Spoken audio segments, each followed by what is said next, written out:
کبھی میں کبھی تم کی آنے والے ایپیسوڈ میں آپ لوگ دیکھنے والے ہیں کہ مصطفیٰ بالکل بھی برداشت نہیں کرتا کہ اس کی بیوی پر کوئی انگلی اٹھائے، پھر چاہے وہ عدیل اور رباب کیوں نہ ہو یا اس کے ماں باپ کیوں نہ ہو۔ جب مصطفیٰ اپنے گھر والوں کے ساتھ جھگڑا کر کے کمرے میں جاتا ہے تو شرجینا اور مصطفیٰ دونوں ہی بہت زیادہ پریشان ہو جاتے ہیں۔ شرجینا مصطفیٰ سے کہتی ہے کہ کیا تم میری وجہ سے ناراض ہو، لیکن مصطفیٰ اسے کہتا ہے کہ میں تمہاری وجہ سے کیوں ناراض ہوں گا، میں تو اپنے گھر والوں کی وجہ سے پریشان ہوں، تمہاری عزت کرانا تو میرا فرض ہے۔ اس بات پر شرجینا مصطفیٰ کو سب کچھ بتا دیتی ہے کہ کس طرح سے رباب نے اس کی اور اس کے گھر والوں کی انسلٹ کی ہے، اور اس انسلٹ پر میں نے رباب کو منہ توڑ جواب دیا ہے کیونکہ میں اپنے اور تمہارے بارے میں کوئی بات برداشت نہیں کر سکتی۔ دوسری طرف رباب شرجینا سے بدلہ لینے کی تیاری کر رہی ہے کیونکہ رباب سے یہ بات بالکل بھی برداشت نہیں ہوئی کہ شرجینا نے اس کی انسلٹ کی ہے۔ اب رباب کچھ ایسا کرے گی جس سے شرجینا اور مصطفیٰ کو وہ نیچا دکھا سکے۔ دوسری طرف عدیل نتاشا سے دوستی بڑھا رہا ہے، لیکن وہ اس بات سے بھی ڈرتا ہے کہ کہیں رباب کو کچھ پتہ نہ چل جائے، اور وہ جب بھی نتاشا سے ملتا ہے تو اسے کہتا ہے کہ تم رباب کو ہماری ملاقات کے بارے میں نہ بتانا،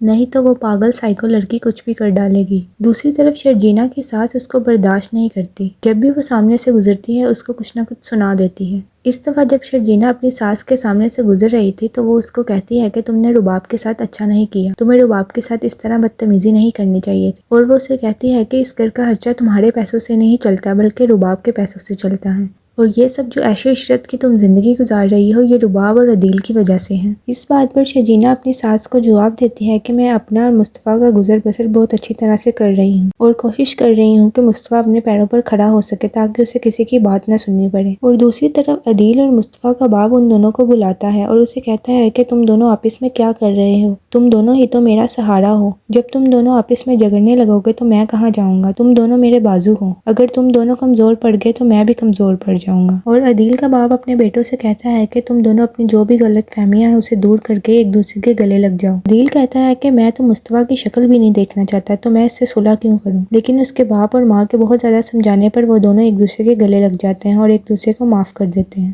جب عدیل وہاں سے چلا جاتا ہے تو مصطفیٰ اپنے باپ سے کہتا ہے کہ بھائی کی عزت کرنا میرا فرض ہے اور بیوی کی عزت نہ کروانا یہ کہاں کا اصول ہے، کیا مجھ پر بیوی کی عزت کروانا لازم نہیں ہے؟ دوسری طرف شرجینا جب آفس سے واپس آتی ہے تو سامنے دیکھتی ہے کہ رباب کھڑی ہوتی ہے، لیکن وہ اس کو بالکل بھی منہ نہیں لگاتی اور اس کے سامنے سے گزر جاتی ہے۔ شرجینا مصطفیٰ سے کہتی ہے کہ اس گھر میں تو ہمیں بہت سارا باتیں سنائی جا رہی ہیں، سب لوگ ہمیں ایسے ٹریٹ کرتے ہیں جیسے ہم کوئی بھکاری ہوتے ہیں، ساری اہمیت تو عدیل اور رباب کو ہی ملتی ہے کیونکہ ان کے پاس بہت سارا پیسہ ہے۔ اس بات پر مصطفیٰ شرجینا سے کہتا ہے کہ مجھے لگتا ہے کہ اب اس گھر میں رہنا ہمارے لیے ٹھیک نہیں ہے، مجھے لگتا ہے کہ اب ہم اس گھر میں نہیں رہ پائیں گے کیونکہ میں نہیں چاہتا کہ کوئی تمہاری انسلٹ کرے۔ شرجینا مصطفیٰ کی یہ بات سن کر بہت زیادہ رونے لگ جاتی ہے۔